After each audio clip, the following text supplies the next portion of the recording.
Hey friends, thanks for doing my mini course, How to Hear God's Voice. In this video session, I want to answer the question, so I've heard God's voice, now what? Once you've discovered how God speaks to you, it's important for you to go through the process of figuring out why He's saying what He's saying to you. Here are 4 steps to help you figure out what God is saying and why He's saying it to you. Number 1. Look at Jesus as revealed in Scripture. Once you've heard God's voice, if you want to figure out what He's saying and why He's saying it, the key person to go to is Jesus, because He's the one who's speaking to you. And Jesus reveals what God is like. So when you're trying to figure out whether you've heard from God, when you look at Jesus revealed, particularly in the Gospels, in the way that He deals with people, in the way that He deals with the sinner, the broken, the marginalized, with women. Whenever you look to Jesus, you will get what God is like. In fact, Jesus says, if you've seen Him, you've seen the Father. Everything in Scripture, the Bible tells us, points to Jesus. And so if you want to know whether what you're hearing from God is from God and how it should be applied, look to Jesus. Number 2. Look for confirmation through the circumstances around you or through various other ways.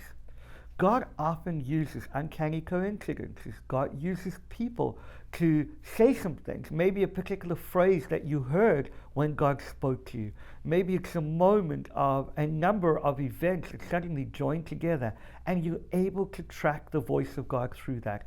When you look to God for confirmation through circumstances, through other people, even through Scripture, what that often does is helps you discover why God is saying what He's saying and what you need to do about that. It's really important that you go through these steps in order to rightly hear from God. Number 3, seek wise counsel. It's so important that we find ourselves connected to a community of people, a community of believers. That's the best place that we discern God's voice. You know, in 1 Corinthians in chapter 2, the last verse of chapter 2 says that we, talking about the early church in Corinth, the community of the church, discern the mind, or we have the mind of Christ. In other words, discovering why Jesus is saying what He's saying to you, discovering the voice of God in those moments, requires a number of people. The Proverbs tells us that in the counsel of many there is to be found wisdom. That when you hang out with people who are godly, who love Jesus, who are more mature than you, and you seek their counsel concerning what you've heard God say to you, that there will be wisdom that will be able to apply what God is saying, and you'll be able to step out on hearing God's voice. The last one, and this is probably the most important one for me, number 4, be led by peace. I love it when the apostle writes to us that peace should be the umpire of our hearts. In other words, we're to be guided and led by the peace of God. Now, peace does not require understanding, because the kind of peace that God gives us is a peace that goes beyond understanding.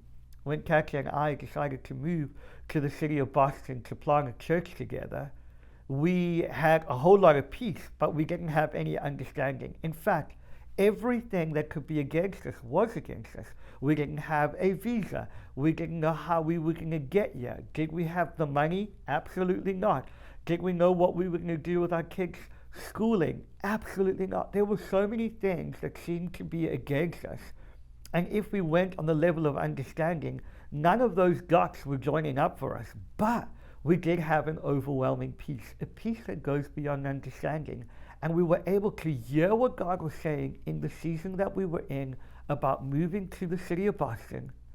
Even though we didn't have all of the dots joining up, all of the T's were not crossed, all of the I's were not dotted, we didn't have anything in the right boxes, and we certainly didn't understand how God was going to work it out.